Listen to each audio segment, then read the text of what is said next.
As we convene here, UAP are in our airspace, but they are grossly underreported.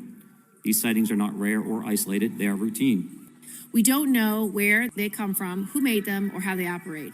The U.S. government is operating with secrecy above congressional oversight with regards to UAPs. The United States government has gathered a great deal of information about UAPs over many decades, but has refused to share it with the American people. That is wrong, and additionally, it breeds mistrust. The controller told us that these objects had been observed for over 2 weeks, coming down from over 80,000 feet, rapidly descending to 20,000 feet, hanging out for hours, and then going straight back up. For those who don't realize, above 80,000 feet is space. What is true, and I'm actually being serious here, is that there's footage and records of objects in the skies that we don't know exactly what they are. We can't explain how they move, their trajectory. They did not have an easily explainable pattern. And so, I think that people still take seriously trying to investigate and figure out what that is.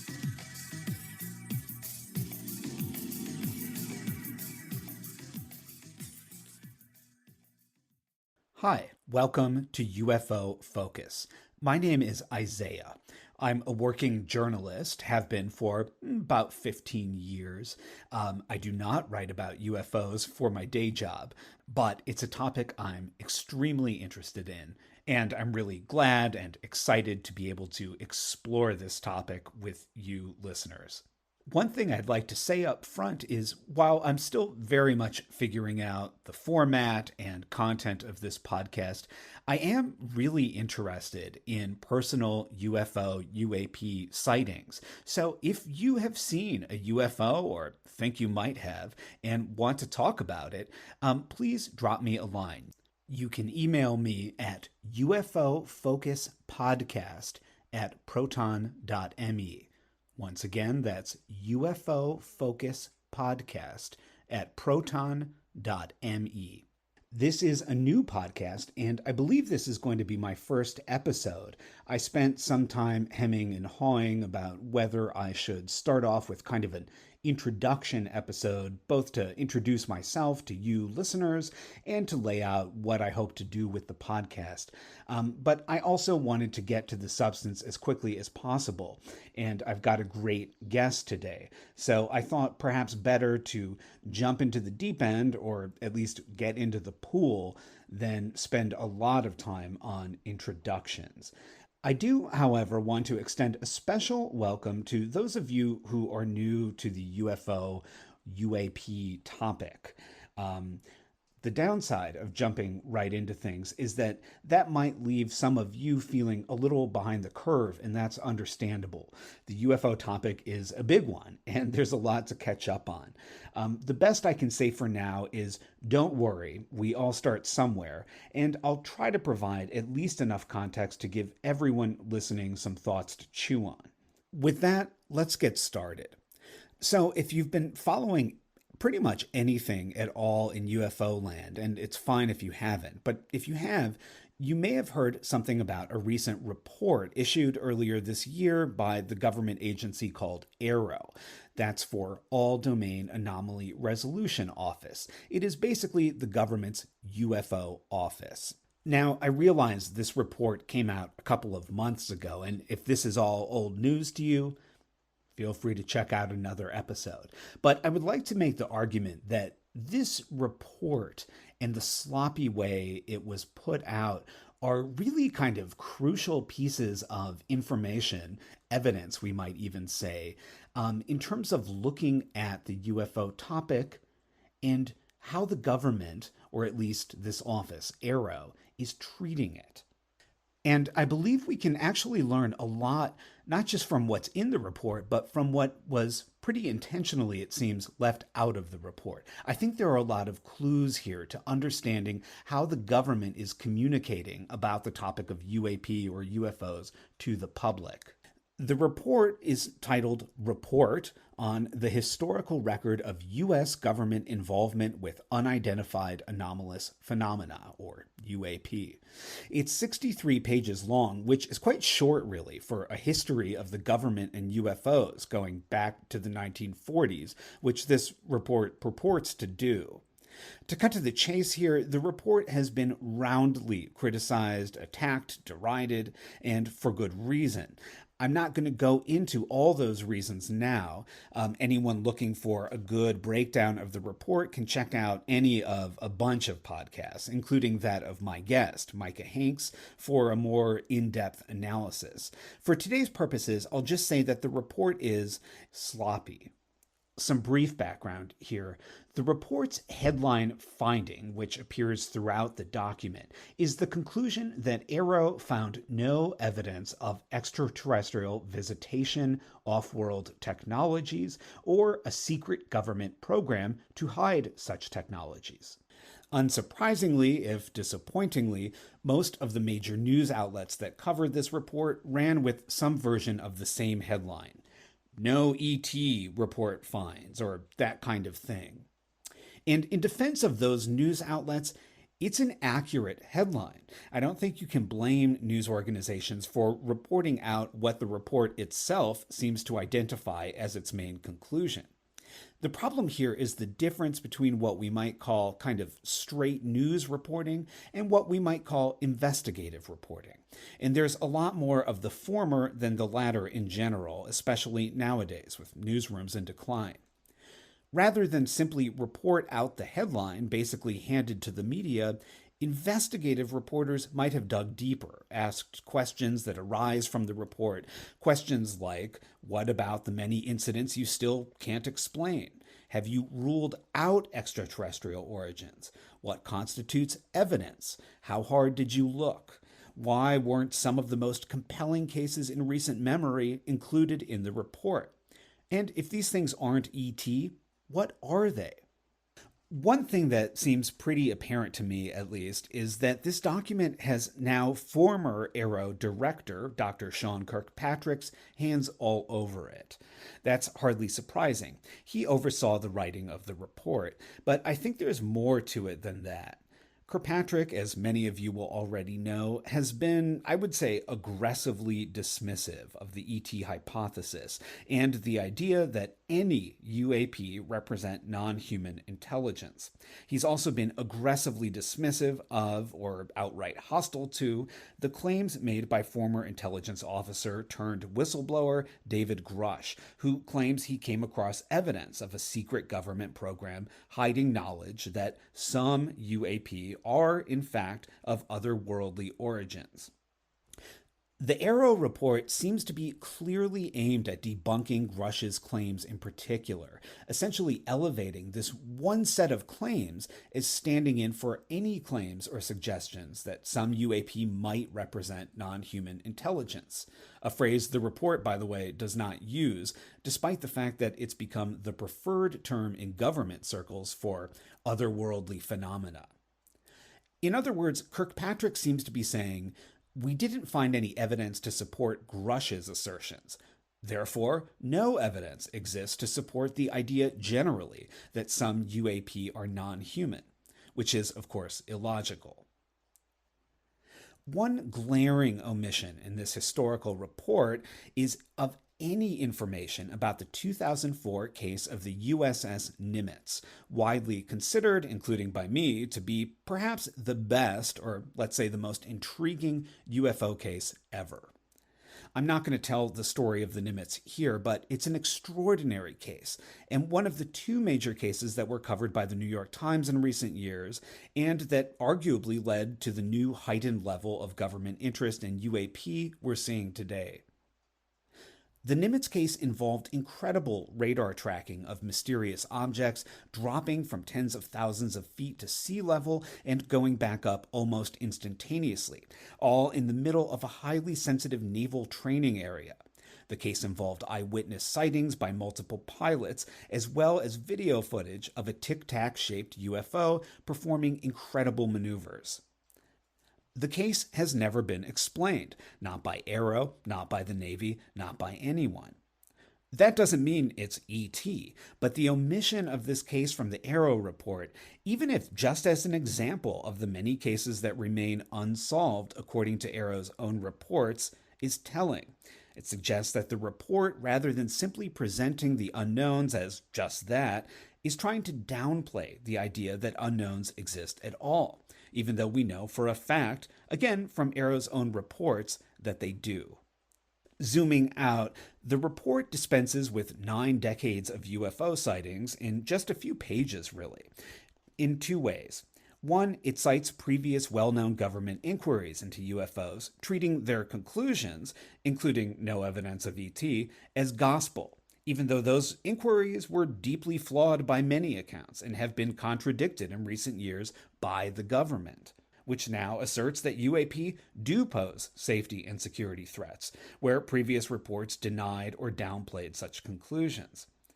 The other move the report makes is to vaguely cling to the misidentification hypothesis by citing a history of secret and sensitive technology development and superimposing it onto the history of UFO sightings. In other words, if you saw a UFO in the 50s and some new technology was being developed in the 50s, you must have mistaken the UFO for this known, if secretive, technology. This is sloppy investigation, to say the least. It ignores the fact that many UFO sightings did not remotely resemble the said technologies, or that descriptions of UFOs from decades ago correspond to technologies that still don't exist to anyone's knowledge. To sum it all up, the Aero report seems, pretty obviously in my opinion, to be a document aimed at conveying one primary message: nothing to see here.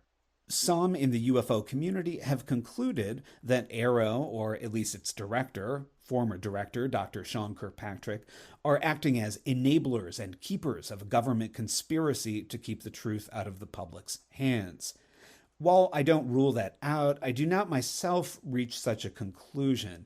It seems to me at least as likely, if not more so, that the report could be read as more or less a final middle finger from Dr. Kirkpatrick himself, who I think is personally dismissive of exotic hypotheses for UAP, and who I think has personally resented being even associated with any such hypotheses. But on that note, let's get to my conversation with podcaster, author, and UFO thinker Micah Hanks. I hope you enjoy the conversation. So I'm excited to have you. I am joined by Micah Hanks, who is a Renaissance man.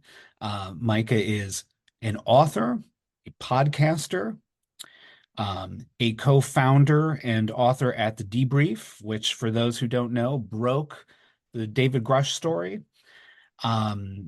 Micah is a musician, I understand, and host of multiple podcasts, including the Micah Hanks program, which is a real go-to for me. I think one of the most valuable resources, especially in the podcast landscape for anyone interested in the UFO, UAP subject, and has certainly been kind of a rock for me in learning about this topic and in sort of navigating this topic and trying to stay on top of all the many, many developments we've had over the past couple of years. So, Micah, thanks for joining me again. Well, it is my pleasure. And again, great to be here. I'm sure we'll have a whole lot to discuss. Yeah, I think so. I don't think we'll lack for topics. For those who are just catching up, Aero, the all-domain anomaly resolution office. Did I get that one right off the cuff? You sure did. Okay, good. Recently released an historical report on government and UAP. It's volume 1, so presumably another volume will be coming at some point.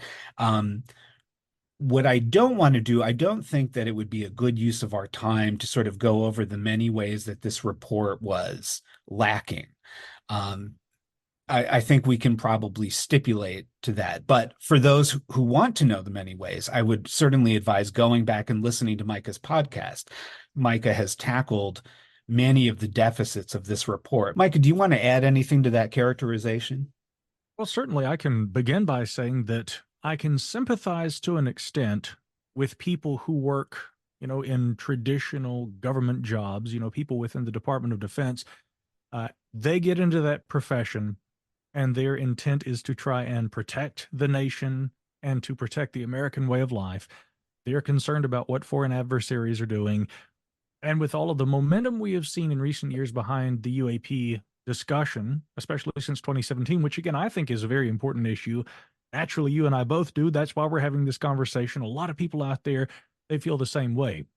But I respect the primary interests, the national security interests of those in government, and their reasons for maybe not sharing all of those same concerns that you or I or the people out there on social media have about this. People who read about this and who are passionate about the topic, who are interested in exploring the questions about not just national security and science here on Earth, but also the implications that might extend, beyond Earth.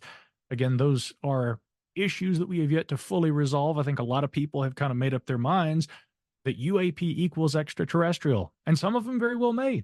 But I think that in addition to that being an unresolved question, and most, in fact, scientists who I know who are seriously and have been involved with this for a long time, very seriously, most of them also concede that we call it the extraterrestrial hypothesis because it is just that. It is currently still a hypothesis. We are working toward resolving the phenomena, and that is a useful tool, right? Forming a hypothesis and orchestrating our thought around that.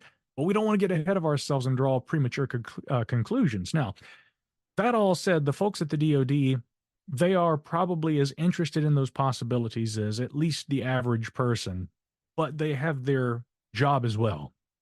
They have the things they must focus on. And that's why I do grant them at least a little lenience when it comes to, okay, people are going to be upset because we've found no evidence of extraterrestrials. I can even sympathize with them, being a person who's always tried to approach this topic very rationally and skeptically at times myself. But where I find fault with the new report, which we were just discussing, this new historical report, and it is the first volume. Most of the principal findings are in this volume. The next volume is going to provide some updates, and I hope maybe some corrections to some of the issues that have been in this initial volume. But yes, some have characterized it as being sloppy. I think that that's a fair characterization.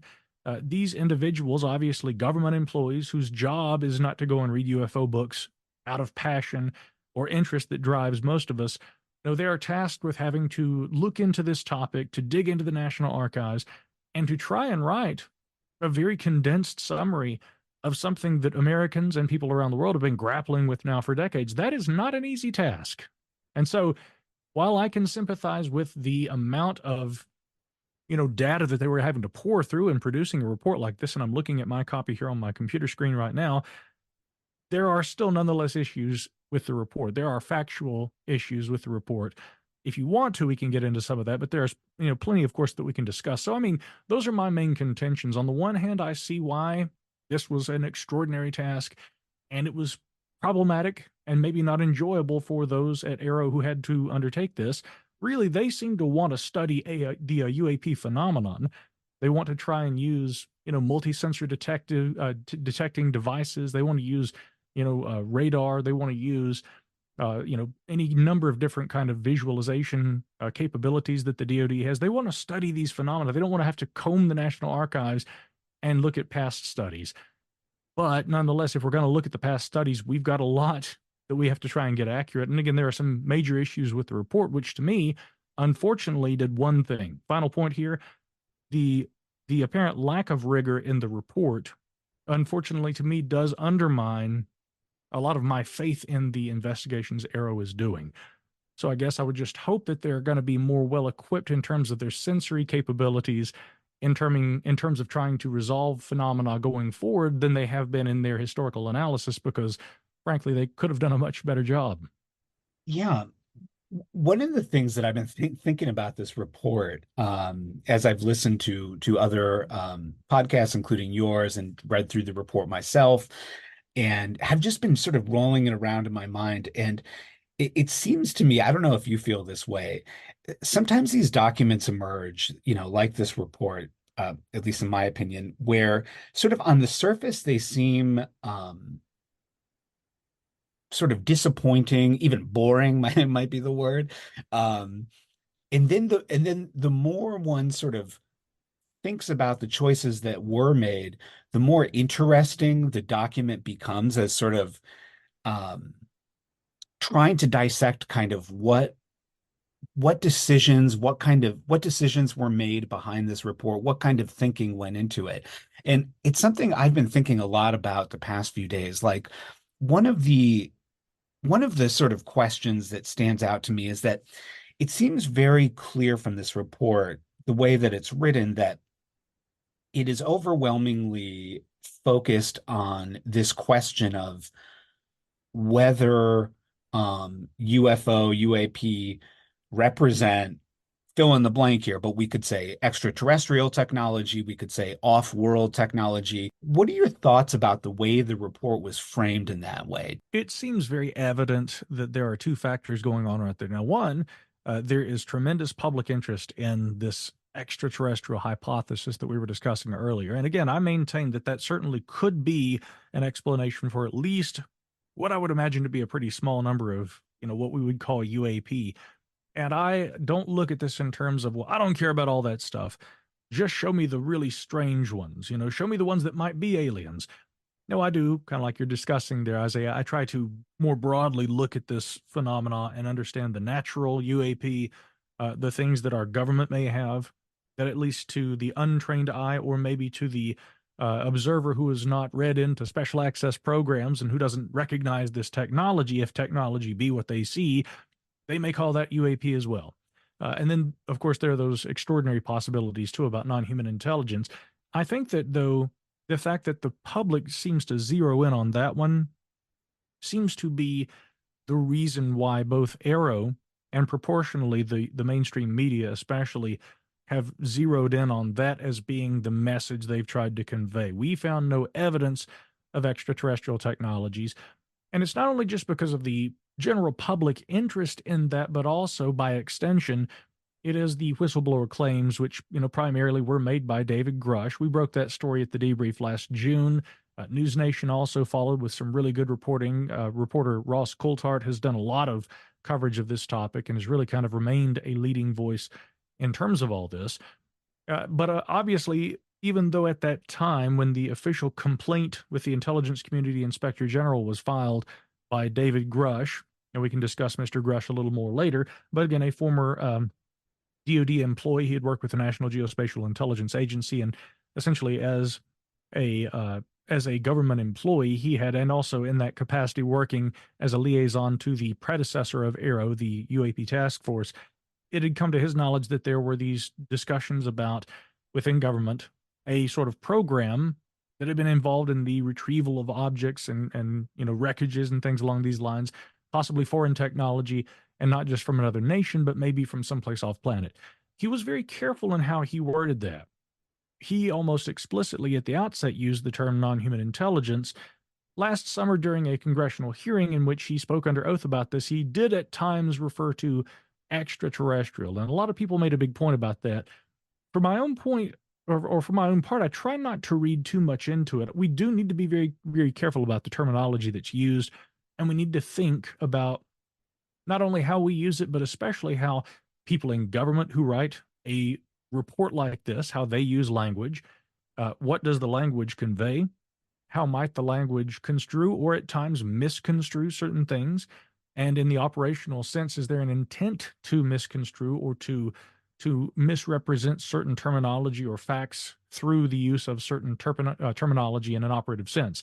I think the mainstream media also does that. And I have certainly pointed to a lot of various articles that appeared in mainstream publications of record where pretty clearly to me they were speaking to a certain audience and they were using certain kind of terminology, not just the ET word, but also things like weather balloon, aerial trash and clutter and stuff like this, conspiracy theories.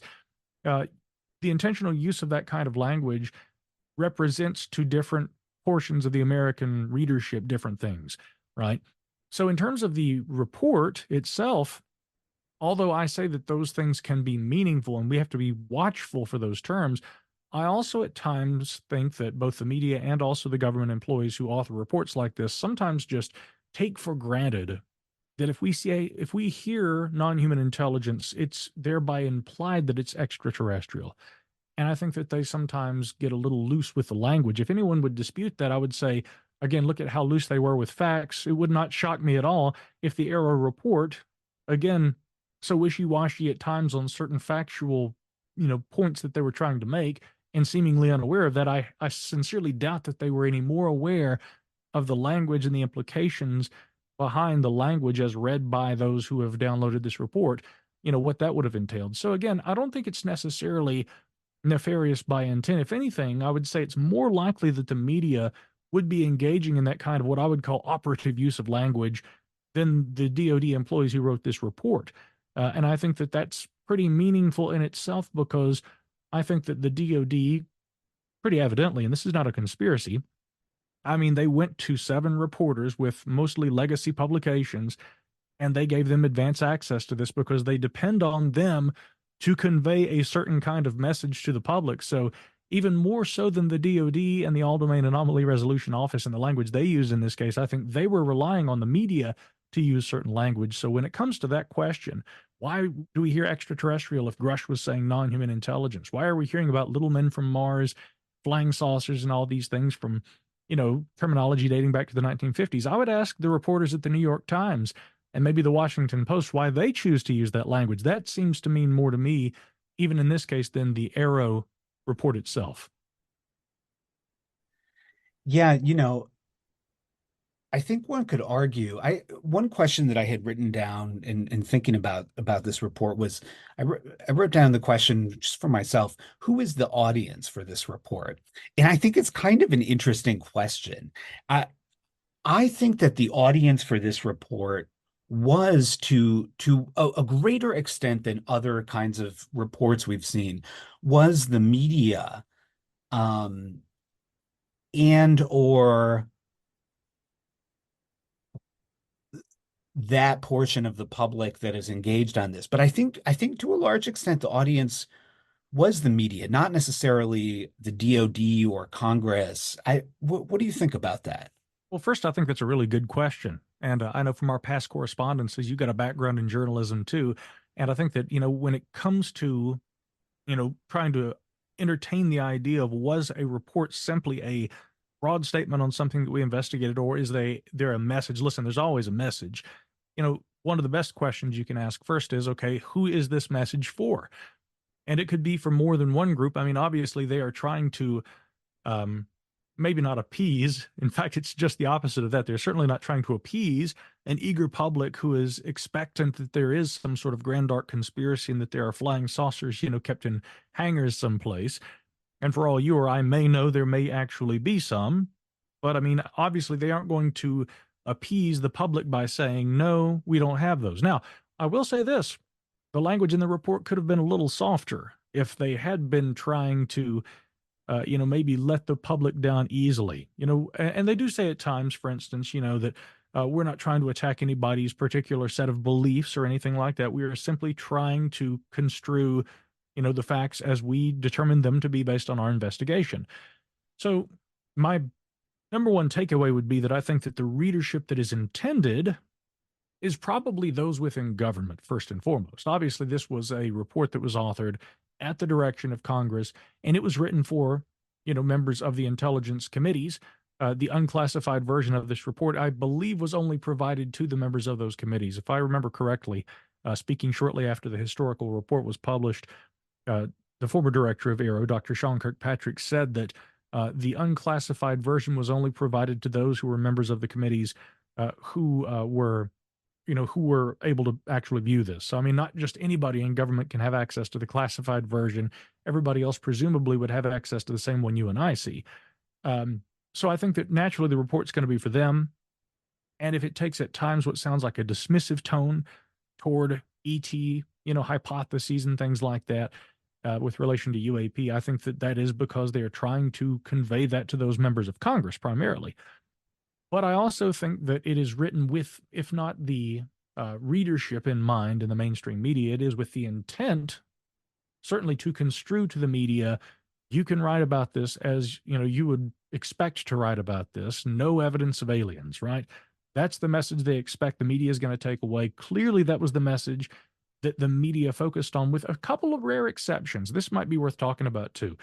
We look at, I think, Politico, who, if memory serves, I think they got their article out maybe right before the report dropped, and I think maybe just a little sooner than the New York Times. It's sometimes kind of hard to tell who gets the story out the very earliest.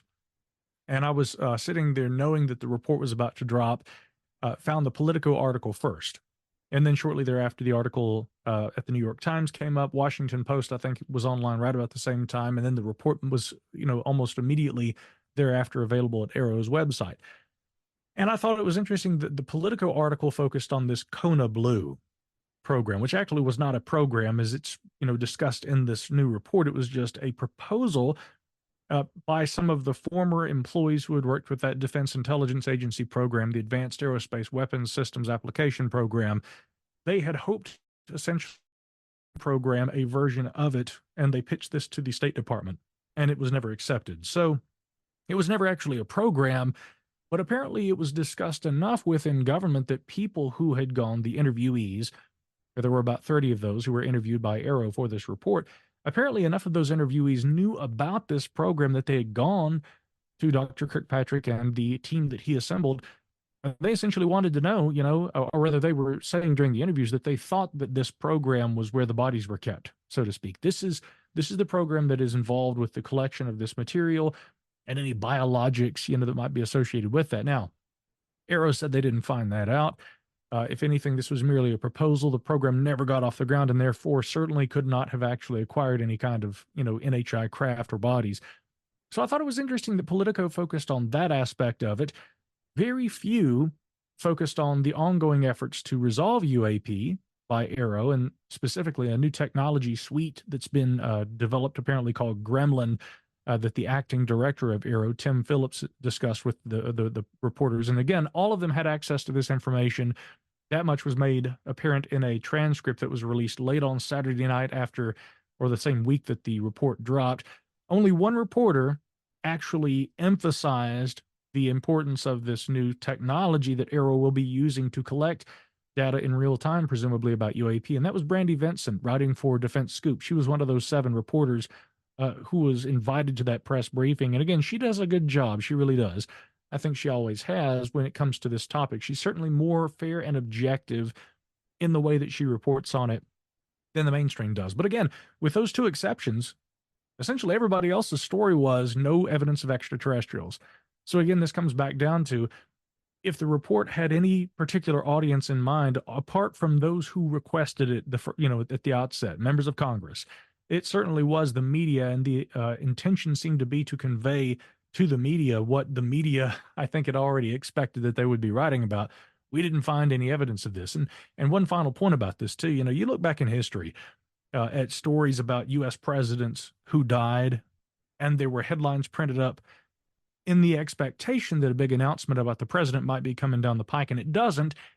Okay, and that never ends up going to print. Or Truman loses by a landslide, and of course he's reelected the next morning, and everybody has to go to print with a different headline. But back in the day, this kind of practice was done, of course, because we didn't have the ability to kind of edit on the fly that we do with the World Wide Web. There was a little more permanence back in the day when everything had to go to print. And so to be able to get on top of the news cycle, a lot of the time newspapers literally had their stories already written the night before. And if what they had written was not correct, they had to rewrite it the next morning, and then they wouldn't be on top of the cycle. Or they would have 2 versions of the same story written, hoping that they could, run to print with it and be the first ones to get their version of the story out, presuming it's correct. I strongly suspect in this instance, even prior to the briefings, prior to being provided copies of the new Aero report, I strongly suspect that, much like that age-old tradition of writing the story before you read the news, that probably a lot of these outlets had essentially done just that. They probably knew what to expect, and they had already begun to write articles saying no evidence of extraterrestrials, no evidence of anything extraordinary at all, no grand dark conspiracy, no secret programs, no crash wreckage retrievals. It's exactly what we thought. I'm pretty sure some of these outlets probably had that story written even before the Aero briefing. Yeah, and what's one thing that's consistently frustrating, I think, especially to me, just as a journalist, is the the way that these the way that this report and reports prior to it have minimized the unknowns, and then the way that the media has sort of followed suit in going with leading with no evidence of this or that, whereas you could easily write an accurate headline, right? That would be, many cases still unexplained, says government, and that would be an accurate story. That would be an accurate take on all the data that's been provided to us. But that story doesn't seem to make it in the headlines very often. Well, so one thing I want to talk about is Dr. Sean Kirkpatrick, which you've talked a lot about Dr. Kirkpatrick on your program, and you've been I think more generous in trying to understand Dr. Kirkpatrick's motivations and sort of methods than some. He gets pretty roundly trashed in a lot of UFO circles, but just for to say it, I mean, I think you've been more patient and cautious in sort of your assessments of him. I want to run this by you. I want to see what you think of this. So I think that Kirkpatrick himself shines through in this document. The tone he has adopted, the stances he has taken, I think they come through in this document. Would you agree with that? I would, yeah. At times, not only does the report seem to be fairly dismissive of alternatives to the conclusions that the Aero authors, and I presume that there's more than one author, hence why I say that. I've seen some commentators saying, whoever wrote this report, the author seems to say, I suspect if they've got a team of, I think it's maybe between 30 and 50 individuals, if memory serves, I'd have to check that number. But in any case, I expect that there's probably more than one author, and probably what was happening here is that in the interest of time and resources, separate sections were probably authored by different people who were tasked with the historical analysis. But to your point, I do think that the general tone we've seen from Sean Kirkpatrick, especially since around the time he left the DoD, is pretty evident in this report. And again, that's not to say, I'm not trying to insinuate that the specter of Sean Kirkpatrick is lingering over Aero, although I do believe he still has maintained some kind of an advisory role, now having moved on to go work at Oak Ridge National Laboratory. But I think that rather than to say that he was influential on this report, presumably most of which was composed before he left, I think that, again, what it reflects is maybe the direction of Aero under his leadership, maybe the selection of people that he brought in to work on the Aero, not just this report, but I mean just more broadly with Aero and its investigations.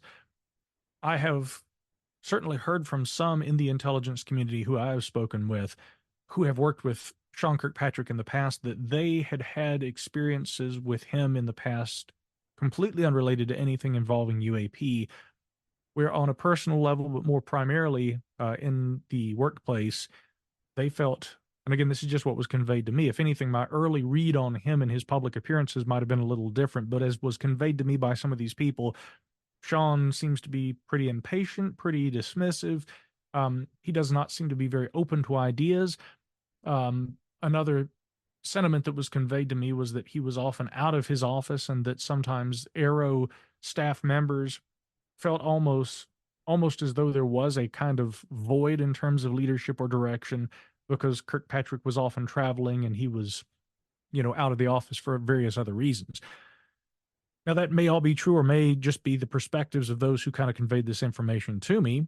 But I think that you might say that if those sentiments are correct, and I do suspect that based on some of the people who have told these things to me and, other things that they've conveyed to me, and now what we've begun to see, especially since he left the DoD, and it goes back a little further than that. In fact, we can actually trace it back to last summer. We'll talk about that in a moment. But yeah, I do think that some of those sentiments, both how he seems to have worked with his staff in the office, and then his also direct opinions that have been expressed since he left the DoD, those things do seem to shine through in this report. A couple of words I would use to characterize it might be, in addition to dismissive, which is something that I've heard people use to describe Kirkpatrick's attitudes toward this topic. Bored would be another word. I think that there's a degree of boredom. I think, in fact, that the level. Yes. Well, I mean, and as I've continued to argue on the on my podcasts and in the, the written coverage that I've provided over at the debrief on this, I think that in addition to there being a fundamental lack of analytical rigor that was applied by Aero's historical researchers, as evidenced by the numerous factual errors. And again, to me, this goes so much deeper than just somebody got a date wrong, somebody misspelled, a former official's name, somebody got a couple of facts wrong. I mean, there are myriad problems with this report that go right on up to the notion that some of the data in the report is not only wrong, but appears to actually be addressing things like cover stories that certain branches of the military have been providing to the public for years about alleged UFO situations that in some cases, and we can talk about this, but I mean, in some cases, I actually don't think that the truth of these stories involve a real exotic craft that was retrieved. In some cases, I think that they involve next to nothing. In other cases, they are certainly stories or incidents in the history of the United States government that are of consequence, but we have not been told the truth about them for various reasons that I think have more to do with, the level of political discomfort that would have caused, especially during the Cold War and even today, historically looking back. But again, so there's this transparency aspect to it. There is this side of it where the boredom that's apparently present in the writing and the style and the tone of the report indicates to me that these people at Aero probably did not try to dig any deeper. They simply went back and they, I think the term I used on my podcast, Isaiah, was they have regurgitated the findings of past reports, which if you go back and you look at those findings, in many cases, those findings were incorrect too, or at very least, very suspicious. And so you take all this into consideration, and I think really there was a cursory analysis done based on available information. Aero did not reopen the case files. That much is evident. They simply have taken at face value past government findings, which again, we could offer historical precedent for reasons why every now and then hindsight, should not be taken at face value. You should go and reopen the files and reinvestigate. In fact, back in the 1990s, even though I disagree with the conclusions of the U.S. Air Force and their Roswell reports from 95 and 97, nonetheless, when they went back and looked again, they found, oh, guess what? You know what? It wasn't just a weather balloon. It was Project Mogul. So whatever you make of that story, looking back, my point is that when they went back and investigated, they said, oh, guys, you know what? There really was a cover story. We found another explanation. Would Aero have done the same? I think they would if they had looked deeply enough. And so without espousing any kind of conspiracy theory about what they might have been allowed to say and what they might not have been allowed to say, I definitely think that the report conveys this kind of boredom, this kind of disinterest, and this dismissiveness. And if anything, this is the major takeaway right here. That probably did them no favors. That only helped to undermine the final product. And thereby going forward, it undermines the public's perception of Aero. So the DoD, in my view, not to say that they could never rectify this, maybe with future leadership, and with future client or personnel rather who assist Aero's ongoing efforts, maybe they could actually reestablish the public's trust. But what they did with this report by showing such a lack of interest and a lack of effort is they've undermined their own efforts. And going forward, that's not going to make it easy for them if they intend to try and gain the trust of the public. If anything, this report did exactly the opposite. Yeah, and especially because I think we know that there are at least some members of Congress, and seems like not a few of them, including some very powerful members of Congress, who are not bored with this issue, who are very curious about this issue, Right. and one would presume that they would see through that they would have some of the same takeaways that you and I are discussing. One thing that I wanted to touch on with Sean Kirkpatrick again is, so I think one sort of widespread take on this report from the UFO community, such as it is there's a lot of this idea that, okay, Kirkpatrick, this is the government just continuing to hide its secrets, and Kirkpatrick is sort of should be considered kind of a yes man to the government. He was there to just help bury the truth. And one of the critiques that I have of that take is that I think it under I think some critics of Kirkpatrick perhaps undercount the degree to which the man's personal ego and sort of his individual self has informed his stance on all these things. And I could be I don't know Dr. Kirkpatrick, and I'm not trying to call him names. I think he really doesn't like the UFO community. I think he really doesn't like the topic. I think he feels it reflects badly on him as an individual and as a scientist. And I think he wants nothing to do with it. These are my impressions, but I wonder what you think of that. I think that those are probably correct. Early on, and this may surprise a lot of people, I caught some heat from this on social media. I was, more hopeful. Now, granted, it was guarded hope, right? I was suspending my judgment until further data was available more than anything. But I mean, early on, I said, after the April 2023 hearing, I think that's when that was, where Kirkpatrick spoke with U.S. Senator Kirsten Gillibrand of New York. I said after that, and also after his participation in the NASA independent study teams panel, I was part of the press corps. I wasn't able to get a question in, but I was one of the members of the press on that call. And so I was listening to the audio. I wasn't watching the video at that time. And I was very impressed when I heard somebody ask a certain question that was more relevant to the DoD and its work. And I heard Dr. Kirkpatrick's voice. He says, I'll take that question. And he's not a member of that panel, right? He was not a member of the NASA independent study. He came and participated as a representative of the DoD in the All-Domain Anomaly Resolution Office. And I did not expect him to stick around and answer a question. And in fact, I think in the private chat, because my colleague, Tim McMillan, my co-founder at the Debrief, he was listening at the same time. And I think Tim shot a message at me and said, Kirkpatrick's in there. He answered a question. And we were kind of amazed. And so at that point, I changed the question that had I had time to get in there, I changed my question over to one for Dr. Kirkpatrick because, I would have wanted to be able to engage with him during that media call. But anyway, I was somewhat impressed by his willingness to participate, by the amount of data he was showing. There was certain information that had been withheld in the previous iteration of the study, which was under the UAP task force, that Dr. Kirkpatrick, during his tenure with Aero, he really did work to get more of that information out, and he was very forthcoming with what data he seemed to be able to share.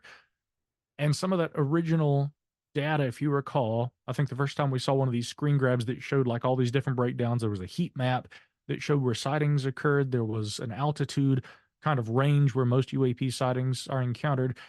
We had all different kinds of data on there, as well as the famous, what some have identified, and I think actually Kirkpatrick called it this, a target package, spherical objects, a certain size of, around 3 meters to maybe a little larger, maybe a little smaller, translucent or bright, kind of metallic or reflective. I mean, all these different characteristics, radio signatures, other kinds of signatures that are detected from these things commonly. He says, this is really what we're kind of looking for. And I'm looking at all that going, man, I never thought in my lifetime I would see a government agency that was put up to look into a phenomenon like this, and they were providing this much data. I mean, I thought this is disclosure. It's not the disclosure that we all wanted, but it's maybe the disclosure we needed. And as time went on, those initial impressions I had, not only of Aero, but Dr. Kirkpatrick as being very mild-mannered, seemingly very friendly, affable at times, and certainly seeming to try and be as transparent as possible, it did begin to become somewhat more diminished.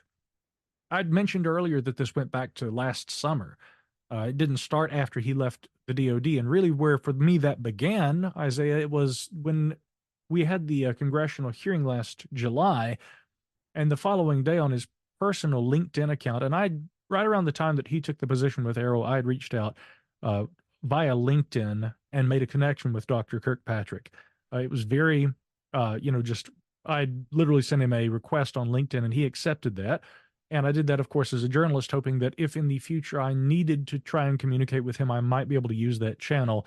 But normally the channels that I would use for official statements from the Pentagon related to Aero's work would be through their public duty officer or spokesperson, Susan Goff, who handles most of that.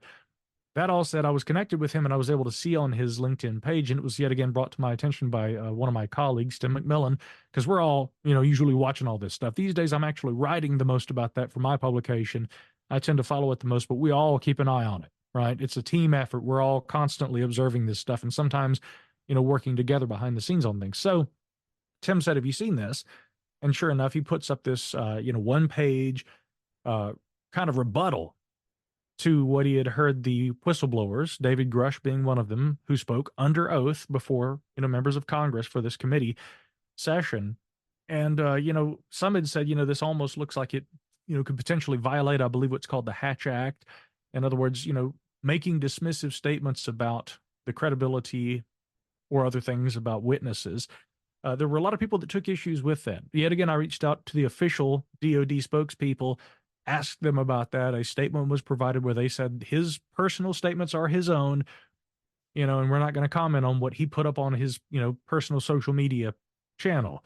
But that said a couple of things to me. It said, well, first of all, this is not a person who necessarily is in every instance going to be willing to hold his tongue. And even though he felt that the things that he was hearing these whistleblowers saying undermine not only him and his office, but the hard work that his people he'd assembled were putting into this. So I see he took it personally. I mean, I see where he was coming from on that point, but as a official who is charged with leading those investigations, I don't think, and I think many would have, also said that this seemed inappropriate for him to comment on it publicly in the way that he did. So while I can understand to an extent why he felt the need to dive into that and to defend his people, I think he went about that in the wrong way. I don't know this for sure, but I suspect he might have been slapped on the wrist for that, because a lot of us were, making official inquiries. Was this authorized? Was he permitted to go out and say this? And keep in mind, of course, he ends up leaving the office officially just within a few months. And there were rumors that incident may have, somehow been involved with his decision to leave or other circumstances that preceded his official departure from Aero.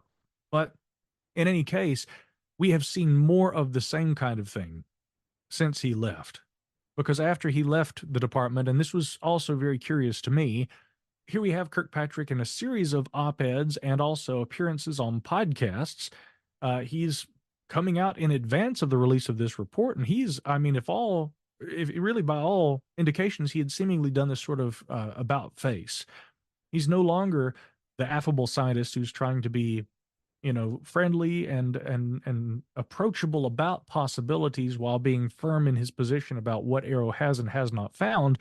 Now he's saying there's his words were not cabal, so I want to be careful with my own use of language here.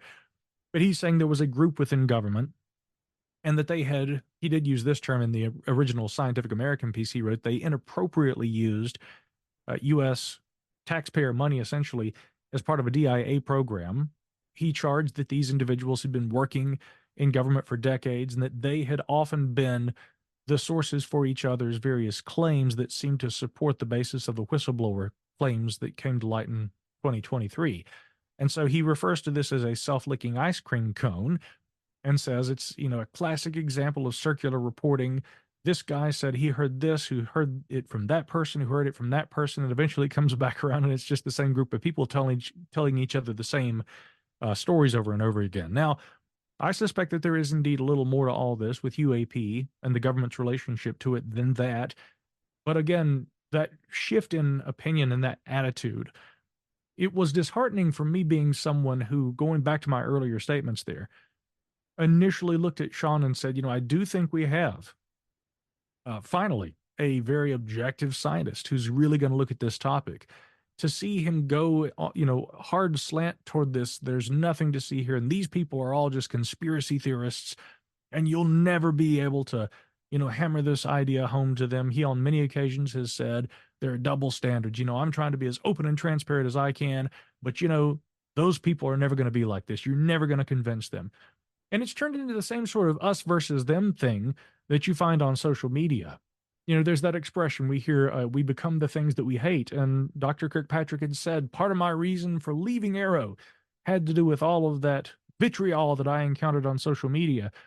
But in response to it, rather than rising above, it seems that he has only become a part of it and thereby catered to more of it by becoming so divisive in his own language. So I think, to your points, yeah, he does seem to be somebody who seems more now than he did at the outset, but perhaps all along has been fairly irritated by this subject. I don't think that he thought it shone, well on his resume, and having to leave government. He was on his way out. He was ready to retire, but he gets asked to stand up this office. He thought, okay, I'll do this one last final, task. What is your bidding, my master? And then I'm out the door. And when he saw how the community, the UAP people, began to react to him, it only seemed to amplify his responses. And then he went completely full defensive. And that seems to be where he, and now perhaps more of the staff at Aero, will remain. But certainly Dr. Kirkpatrick seems to be kind of remaining in that defensive, this is all nonsense. We haven't hidden anything from anybody. But again, the point, I think, from those who have pushed back and taken issue with him, and I'm not speaking about people who just go online and it's one thing to criticize somebody, and fairly so. And that's what I've tried to do, as you pointed out, and thank you for noticing. It's another thing just to call people names and, to hurl offenses at them. I'll never do that if I can help it. People may do it to me, but I do try to, as a gentleman, go about this in a analytical way, because I think that to be rigorously analytical is the only way that you can demonstrate the lack of rigorous analytical approaches evidenced in the new report. Yeah, and just to jump on one thing that you mentioned, this idea of circular reporting, and I think that's how it's phrased. There's something in the historic report to this effect that there's a reference to I think they use the word circular reporting. I mean, for one thing, it reflects a very popular sort of framing of all of this that is very prevalent in social media online. There's a group of UFO skeptics, let's call them, who have been pushing this narrative, arguing for this narrative that this is just this kind of circle of people who are all just listening to each other and talking to each other, and that sort of explains what we're seeing. And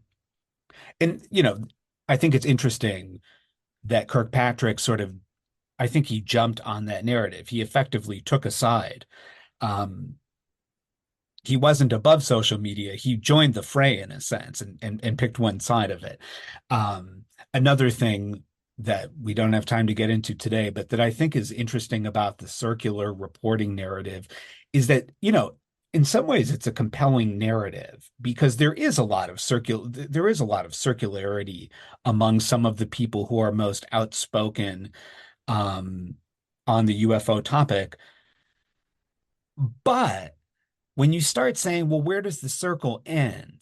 How many people are in it? You very quickly find yourself, you say, well, wait a minute, if we start counting, we start looking historically about how many people have talked about this, or if we sort of open up the window to people who are not public, but have maybe come forward in some way or another to say they've, the circle can get bigger and bigger to where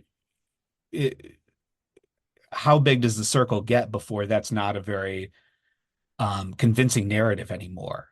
And I think it's a big circle. So that's my problem with the circle narrative, the small group narrative. I don't know what you think of that. I know we're running low on time, and I want to ask you about the new UAP reporting system too. So Certainly, yeah. I've got time. And one thing I will say, and this really should be said, if we're going to talk about circular reporting, is that's not exclusive only to the pro UAP, advocates in government, or for that matter, in the mainstream kind of media, or though in the those in the public and those who've been operating online on social media.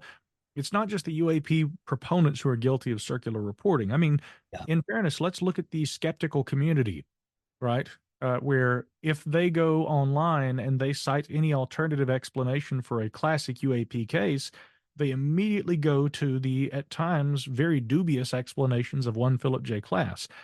I know other skeptics, much better skeptics, than the ones, I should say, who are a part of the same sort of a community where you see that kind of self-licking ice cream cone, to borrow Sean Kirkpatrick's terminology. There are some good skeptics who have expressed their skepticism of the conclusions of people like Philip J. Klass to me. And anybody who really objectively looks at what the guy wrote will see that maybe not in every case, but in a lot of cases, he led with presumptions that there was, for instance, a financial incentive and that he could debunk each and every UAP claim based on there being someone's attempt to try and make money or profit otherwise through fame or through recognition or some other kind of, popularity, notoriety, some sort of benefit that they would receive from becoming a UFO celebrity. That generally was his modus operandi, and in most cases, if he couldn't poke holes in the actual story, he would try to poke holes in the individual. Now, to me, that's a formulaic response to, and from a person who simply has made up his mind that 100% of the time he can resolve all UAP cases. He's not an objective analyst himself. And yet there are these people who, it's almost like a cult of class, where people repeatedly espouse his opinions and they won't look at anyone else's.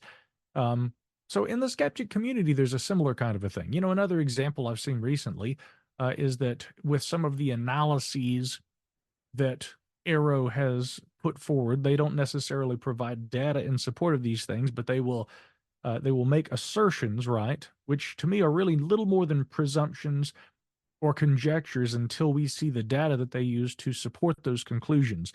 But they are eerily similar to other conclusions that have been made by other members of the skeptical communities online. And what I see is that rather than, first of all, that seems to indicate to me that rather than doing the rigorous analysis themselves, here again, Aero is relying on the work of civilian UAP proponents and sometimes more skeptical ones. A good example is Mick West. People may not always agree with Mick West. I don't always agree with Mick, but I think that Mick plays a very important role in this, and he's certainly trying to be a counterbalance to a lot of the, the pro-UAP stuff, which is in many ways necessary. I think we need that. But I think that Aero relies on the research and the investigations by people like Mick West and others, and at times I've seen that evidenced in certain things that Aero, especially Dr. Kirkpatrick, has said and certain information that they released. And the response from the skeptical community to that is, see, Aero found what we've been saying now for months. And I look at that and I say, I don't think that they've just confirmed your suspicions. I think what they have done is they've put their cards face up and they're showing that they didn't do any, actual analysis themselves. They're only saying the same thing you've been saying because they have drawn that conclusion based on your work. I think they're actually just looking at what other skeptics have said and, they're kind of saying, yeah, this seems to be that or this seems to be that. So here again, Yeah. the people who are agreeing with Aero's quote unquote conclusions are probably in some cases the originators of those ideas themselves. And that's why they evidently agree with those conclusions, hence the self-licking ice cream cone. So it's not just the UAP proponents who do that. Sociologically, this is something we can identify in a lot of different areas. And this is one reason I do try to, as far as how I approach this, I have to try and remind myself, try to be as objective as possible, lest you fall into one of those traps of circular reporting. And again, just to emphasize what you're talking about, in the report, how they term this is they say Aero assesses that the inaccurate claim that the U.S. government is reverse engineering extraterrestrial technology and is hiding it from Congress is in large part the result of circular reporting from a group of individuals who believe this to be the case, despite the lack of any evidence. Again, though, based on the the myriad problems in this report, I wonder just how closely that evidence was examined by Aero. And who gets to define what is evidence and what isn't evidence? I mean, I think that one of the moves that Kirkpatrick did early on was that he employed a use of the phrase evidence, in or similar phrases, that whose definition was essentially known only to him. So we know that people at this point, have gone to Aero with incredible stories. And we know that Kirkpatrick has said there's, no evidence of extraterrestrial or non, what we don't know is sort of what that definition is, what makes for evidence, or what makes for compelling evidence, or what makes for another term that gets used is verifiable evidence or something like that. And so without knowing that definition, it's sort of like he is as long as he, or I should say Aero now, since he has left Aero, but as long as whoever is this in this place of middleman, as long as they define what constitutes evidence, or what constitutes credibility, or what constitutes rigorousness, they'll be able to sort of say, well, we haven't met that threshold, but the public doesn't necessarily know what the threshold is. Yeah, there's an important point I'd like to make right there. I think a lot of people, especially in the sciences, and again, I communicate almost daily with people in the sciences and have a lot of respect for them, both those who approach this subject skeptically and also those who are very open-minded and say, we think there's a UAP reality and we want to get to the bottom of it. But I think that they may often take for granted that ideas like evidence, right, or validation, or confirmed, evidence and things along these lines, they may kind of take for granted that there is a consensus on what that is and what it means, and that there is no need for defining those things. But again, 2 points about that I think are incredibly important. We shouldn't presume that everybody understands what those definitions are and what they mean. And further, I think that it might have been extremely helpful if maybe in the new report, if some definitions had been provided. For instance, by extraterrestrial, as seemingly self-evident as that would be, here's what we mean by that. And a few other definitions: non-human intelligence, here's what we mean when we say that. Here's what we mean by off-planet. Here's what we mean by, exotic craft. Here are all the things that we looked at UAP as possibly being. And here, in plain terms, are the things that we found that it is not, or that there is no evidence for. And by that, our standards of evidence to make these determinations were as follows, right? See, I think if they had had those kinds of opening statements, it would have been helpful for the general reader who maybe does not have a science background and operates in terms of that kind of scientific, or, maybe even also in an analytical intelligence community, analytical kind of approach toward the evidence they would work for. Because there are different definitions of, what might constitute evidence, right? Evidence is different from proof. Evidence to a physical scientist might be, we need a sample that we can put under a microscope. Evidence, generally, in a forensic sense, would mean something similar. We would need something physical.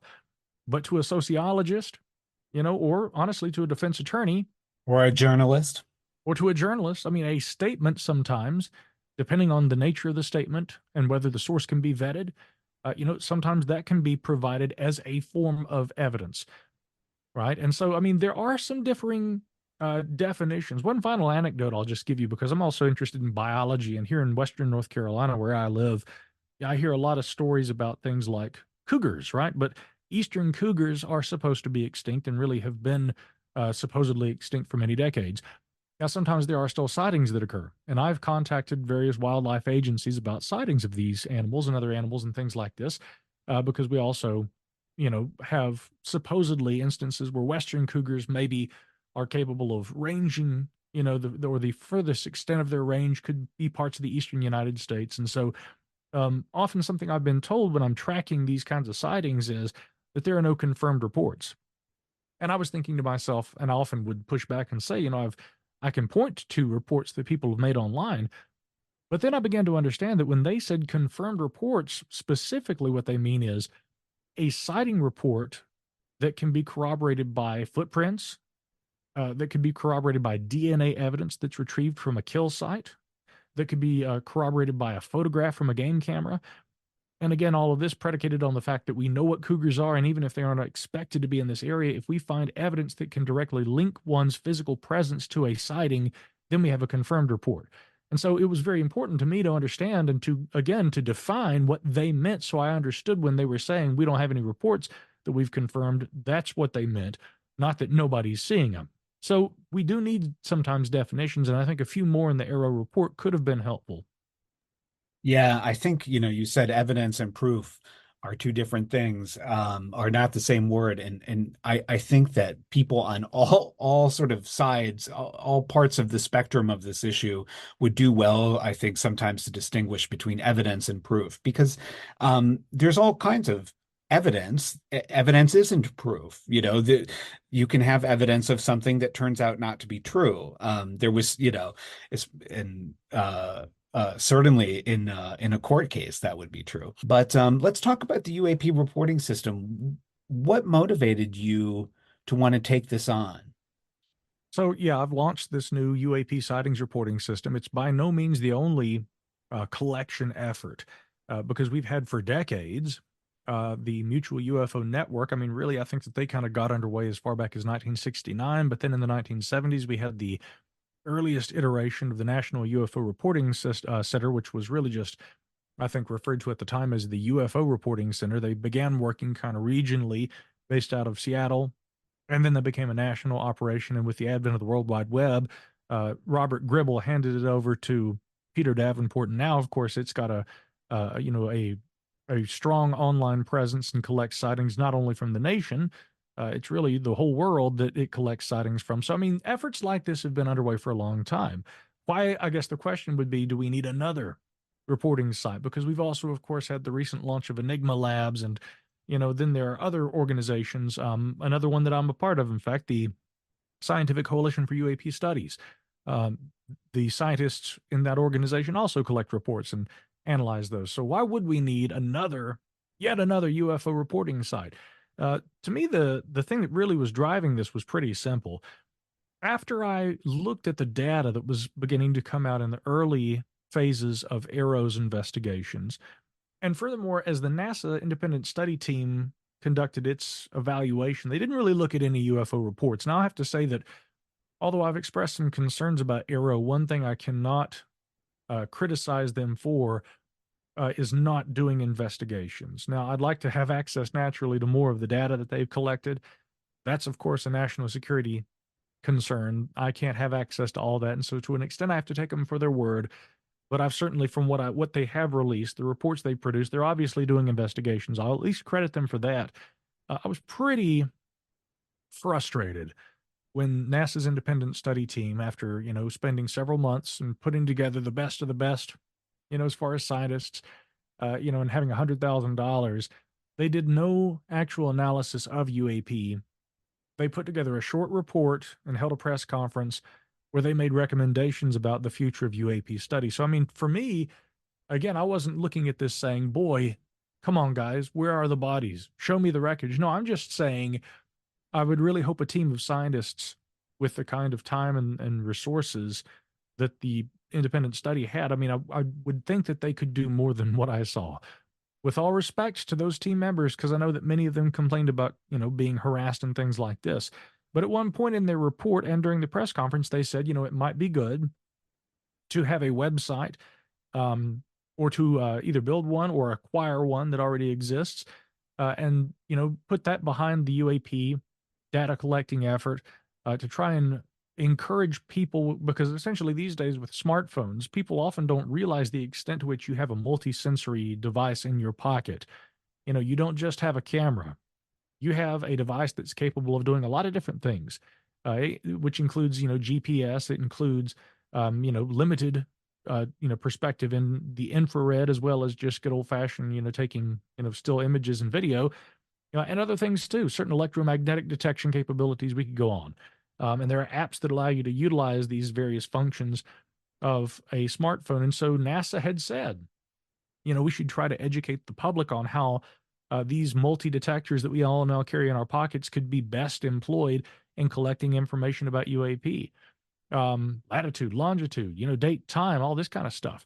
And so I'm listening to this and I'm hearing all the recommendations.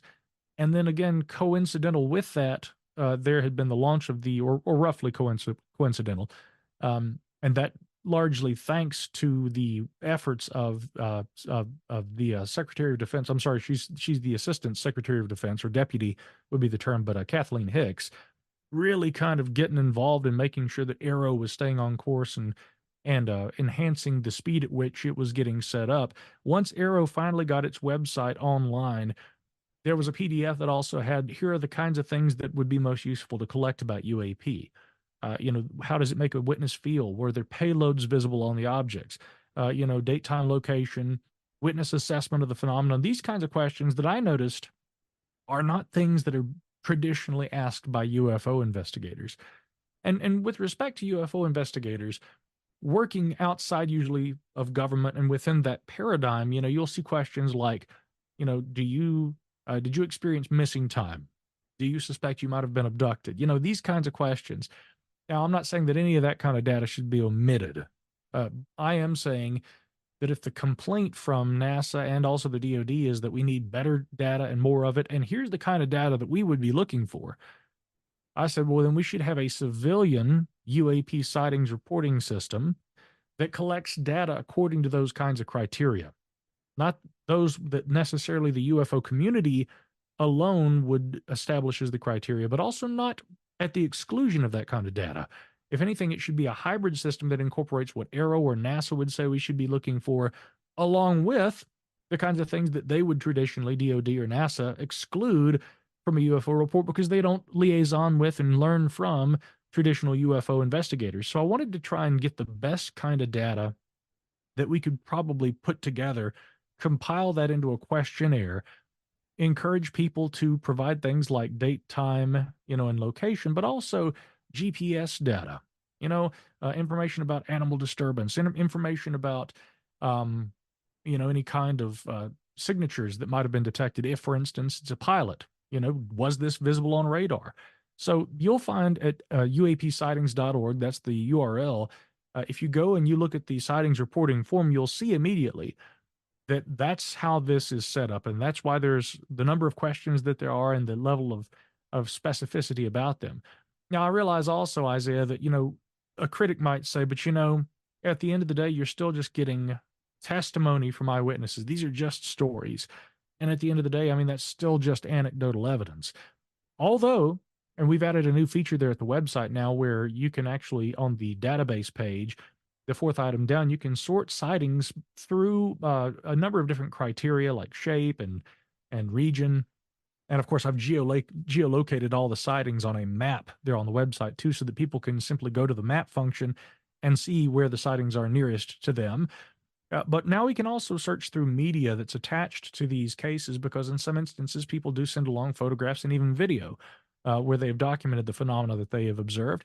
And so that seems to be, for me, exactly in line with, at least a step toward being in line with what NASA was saying. Guys, everybody's got a smartphone. You can't tell me we can't get better data than this.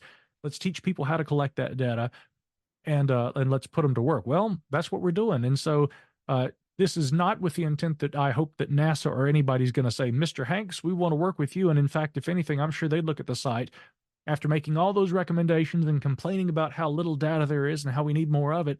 I'm sure they'll look at this website and say, another UFO website. Well, be that as it may, somebody has to do it. And I think that being in the civilian sector as it is, that's going to ensure one thing, and that's really kind of been my modus operandi, complete and total transparency and accessibility. There's not any personal information that we release with these reports. I try to sanitize all of that when these reports come in. But after that data has been processed and the core details can be put up in a way that does not, compromise the privacy of any of the individuals who submit the reports. And again, some people are fine with their names and things like that being associated with it. They deem that to be more credible. But generally, we don't provide that kind of information. We put the reports up, and that's made freely available to everybody, ad-free. It's not for profit. It is so that in this instance, when we get UFO reports, they're not going to be something that you have to FOIA and hope that you get data maybe years and years and years from now. That data is available online as a resource to the public. And frankly, I think it's fair to say that it's intended as a public service, so that if you want to learn about UAP, if you've seen something you can't explain, you can comb that database, look at the map, and you can see if people near you maybe have seen the same thing. And hopefully the idea would be that as we collect more data, according to these, standards that have been outlined by government agencies, I hope that statistical analysis can be done where I can provide data sets to other researchers and bring other people in, and we can analyze this data and see what kinds of trends may emerge and see what other kind of insights we may glean about UAP based on what people are reporting. So that's the project. That's the reason for it. And again, I encourage people naturally, if they have seen something that they can't explain, not just in the air. Keep in mind, we're talking about unidentified anomalous phenomena. So I'm not looking for strange stuff, psychic experiences or anything like that. But I mean, we have continued to hear about these so-called transmedium phenomena. So if you're a sailor and you've seen something unusual shoot out of the water and fly up into the air, please log a report, because all the data we can collect about what the DoD now calls unidentified anomalous phenomena, and the more that can be publicly accessible, to me, is going to be really helpful for science going forward. Yeah, thanks. Well, I wish you the best with it, and I hope it grows. And I look forward to combing through that data myself and seeing what's in there. And I'm remiss. I have to put my story, which we won't go into, but I have an entry to put in there for you. Excellent. I'm glad So yeah, but I've been remiss. As soon as you announced it, I was like, oh, I gotta do it. I gotta put it on Micah's website, and I haven't done it still, but I will. I hereby vow that I will. Well, do that. And again, for anybody listening, if they want to do that, it's uapsightings.org. And you'll see right there on the main page, scroll down a bit, there's a little button that says, submit a sighting. And then that takes you to the questionnaire page. And from there, it's really just a matter of filling in the blank, spaces, fill in the block, the boxes and everything. Some of them are check off boxes, for shape and things like that. But I mean, then there's a description field. I'll definitely tell people, please be as descriptive about what you saw as you can in the actual summary that you write. But that's how you can submit your sightings. Yeah, great. And just to finish it off, what are you working on at the debrief, or where is your mind over at the debrief right now? What kind of particularly with regard to the UFO topic, I guess, but what can we look forward to coming out of Micah Hanks and the debrief coming up? There's always something that we're investigating, and I'll Yeah. point out that, I mean, the debrief, some have looked at it and both admired it as, and also they have pushed back on this perception of us as a site that reports about UFOs. Right. When my colleagues, MJ Banias and Tim McMillan and I launched that, and of course we have built that team, and of course Chris Plain and Chrissy Newton and others have joined, as we have proceeded, our intention was at the outset and has always been not only to report about UAP, but when we do report about UAP, we try to elevate that topic to the same level of reporting seriousness, the same level of analysis that anything else in the sciences, or even for that matter, I mean, anything in, media and current events would receive. I think that the problem that we have seen over the years is that you can report on science, but as soon as somebody starts saying, and we saw weird lights in the sky, the New York Times is going to start talking about weather balloons, right? And plasmas and things along those lines. So to try and get around those stigmas and those problems, we have to report not only about UAP, as many sites that are solely devoted to that subject do. When we report about that, and when there is news to report, it is reported in the same manner in which any other topic of the sciences would be addressed. And we don't always only cover the pro UAP side. There have been instances, where Chrissy and I have reported on a lot of the sightings by pilots. And it's important that we collect UAP sightings from pilots, but some, not all, some I do think are things like Starlink. And we started on this report, being a two-part series, going, okay, pilots are seeing really strange things. And by the time the investigation is finished, it really becomes an issue of, and actually, talking with, former military pilots like Ryan Graves, who was quoted in the story, it really becomes a question of, okay, there are things that pilots see that can be distracting and thereby can, if indirect, nonetheless, still could potentially be a danger to aviation, because a lot of pilots are reporting seeing things and they may not immediately, know what they're looking at in all instances. So that kind of ended up becoming the story, which in itself is important, even apart from the legitimate objects that are reported by pilots. But then, of course, there's been an ongoing thing for me, and I'm sure we'll be seeing some more of this, because another of NASA's recommendations with the independent study team was, we need to leverage existing resources. And one that we already have is what's called the Aviation Safety Reporting System, or ASRS. I've been reporting about UFOs sightings that have been logged in that database, which has existed, I think, since, I know that the Aviation Safety Reporting program probably goes back several decades. And I think that the database has been online probably almost as long as there's been a World Wide Web. But I've been reporting now for more than a decade myself on UFO sightings that were logged in that database. And in fact, just last year, there were an incredible series of reports that clearly described tangible objects that were under intelligent control. Maybe not all of them extraordinary looking, some maybe just like aircraft, but which were obviously operating without transponders and things like this. And those also present a potential hazard to aviators. So I want to be clear, there are a variety of distractions and potential collisions and other kinds of problems that aviators face. So that's one thing we've continued to report about in the context of our UAP reporting, in which I'm sure going forward, there's only going to be more of that kind of data. So you can expect that we'll be covering all of that and all the other angles that are relevant to this discussion. Yeah, and I just want to say for listeners that I want to emphasize the point you made that the debrief reports on all kinds of stuff. It just has great, you folks have great interesting, exciting science reporting. Just stories that are, we live in an incredible time of scientific advancement and discovery. And I really appreciate the spirit of sort of curiosity that the debrief brings to the subject, to the field. Great stories, all kinds of stuff, and certainly not just around UAP. So I just wanted to note that. All right, Micah, you've been very generous with your time. I don't want to keep you any longer unless there was anything else you wanted to get out there or get into. I think that's pretty much everything. But again, you can find us online over there at thedebrief.org. Anybody who's interested in following my work specifically, it's just micahhanks.com. That's where all my podcasts and things like that can be found, and other goodies. I've always got a finger in several pies. And You do. it's a job that never ends. I usually am working on something 7 days a week, but I mean, it's because I'm driven by passion. And so when I nitpick these reports and things like that, it's because I am passionate about this and I really just want the truth, whatever that may eventually shake out to be. Yeah. Oh, I would be remiss as if I didn't ask you this. Is the debrief going to run the infamous, notorious, yet to be seen David Grush op-ed?